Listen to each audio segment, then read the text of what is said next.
जगपाचे काय म्हणून, आता कसे जगपाचे काय म्हणून. 1725 गजाल आणि 17 त्यावेळाची 29 वर्षाची बायल विधवा जाता, त्यावेळाची जगपाचे कसे काय म्हणून. आयचो समाज खूप पुढे असा. आणि हे सगळे असताना त्यावेळाचे आयज पुस्तकं असा, माध्यम असा, सोशल मीडिया असा, आयज सगळे असा. अशा वेळाचेर अहिल्याबाईन सांगले आपण सती वचची ना म्हणून. कारण सती गेली जाल्यार एक बायल मरतली आशिल्ली बरोबर. पूण अहिल्याबाईन सांगले ही प्रथा मोडपाक जाय. आणि म्हाका अहिल्याबाई म्हणटा आसतना हांव सती वचचे ना, म्हणून जे जे लोक आसा, जे विधवा आसा, जो समाजात गरीब आसा, जांकां कसल्या प्रकारचो आधार ना, ह्या सगळ्या लोकांक आधार दिवपाक आपणाक जगपाक जाय. आपण सती वचचे ना म्हणून. आणि त्या वेळाचेर 18व्या शेंकड्यात त्या वेळाचेर सती प्रथेक विरोध करपी बायल. आज आम्ही बारीक बारीक गजाली केल्या, आमकां आयज ताट मारून उभे रावपाक कितलेशे अडचणी येतात. त्या वेळाचेर ज्या बायलेन विरोध केलो आणि सती प्रथा मोडून काडपा खातीर काम केले आणि सांगले की हांव एक जर बायल मरत जाल्यार फक्त मरत वतली म्हणून, ताचो फायदो समाजाक जावचो ना.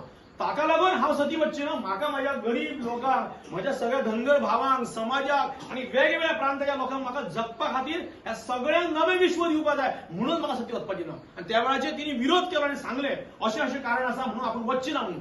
आणि त्या काळात सुद्धा अहिल्याबाई होळकराक सगळ्या समाजान सपोर्ट केलो. कित्याक केलो. आम्ही केन्ना केन्ना एखादी गजाल मांडटा आमकां सपोर्ट करता, कित्याक आमी व्यक्त जायन सारखे जायना, आमी सारखे मानिना, आमी सारखे सांगिना, आमी सारखे पटोवन दिना. ही गजाल त्या वेळाचेर अहिल्याबाईन केले. आणि त्या वेळाचेर सती प्रथा तर मोडलीच मोडली, पण एक गजाल मोडून उडोवंक ना. तिने समाजाक उबो केलो, समाजाक सामको उबो केलो, विरोध सगळे. आणि हे अशें आसतना ती लाठी दांडी पासून सगळ्या प्रकारची ती जगली, सगळी तितून कळटाली. बायल म्हणजे आता आम्ही बायल म्हणजे तुम्ही घरात काम करत ना. ह्या अहिल्याबाई होळकरान दादल्यावरी समाजात काम केला. सगळ्या प्रकारचे लढाई जे शिक्षण जाय हे सगळे स्वतः ती शिकल्या. आणि म्हणून अहिल्याबाईची जी जयंती आम्ही मनयता ती बेश्टी मनयना. आमच्या तकलेंत एक वेगळो विचार आसपाक जाय. म्हजो धनगर समाज हो फक्त धनगर समाज असो खंय बोकडां पाळटलो किंवा म्हशी पाळटलो इतल्या पुरतो उरचो ना. हे सगळे करता असताना हे व्यवसाय जाय. व्यवसाय करता असताना हांव कसो श्रेष्ठ असा. हांव खूप फावटी पळयता धनगर समाजाच्या कडेन वेगळी उर्जा आसा. त्या समाजाकडे एक वेगळी शिक्षण आसा. समाजाकडे एक नैसर्गिक शक्ती आसा. नैसर्गिक शक्ती आसा जी आनी कोणाकडेन ना. म्हणून तुमची देहदृष्टी वेगळी. कारण तुम्ही संबंध निसर्गाचे पुत्र ते तुम्ही. आणि म्हणून ह्या सगळ्या असताना हे सगळे अहिल्याबाईंनी पटवून दिले समाजात की आम्ही कशा प्रकारे आम्ही या माती कशा प्रकारे सक्षम आसात. आणि म्हणून हांव केन्ना केन्ना म्हणटा येदो हांव म्हणटा कित्याक फाटी बसपाक जाय. आम्ही सक्षम, आम्ही सगळ्यांनी समर्थ लोक, आमच्याकडे सगळ्या प्रकारचे नेतृत्व आसा. म्हणून आम्ही फाटी बसपाचे ना, आम्ही फुडें येवपाक जाय.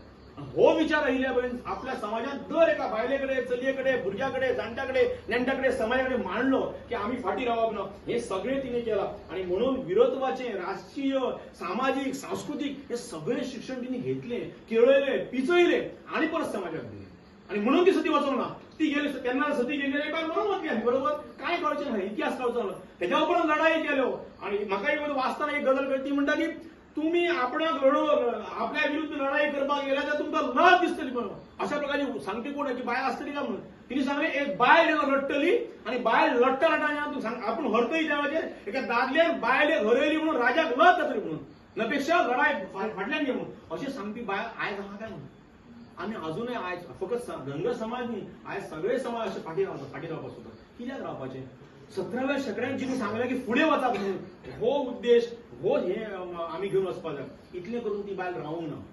ह्या बायलेन आपल्या समाजातले सगळे जे आमचे जे व्यावसायिक आसात, कोण व्यावसायिक बारीक बारीक कामां करपी सगळ्या व्यावसायिकांक फुडें हाडपाक काम केलें, लोकाश्रय दिलो. आणि म्हणून अहिल्याबाई होळकर बेश्टी बायल न्ही, ती लोकमाता जाली, राजमाता जाली, ती संबंध समाजाची आवय झाली. बेश्टो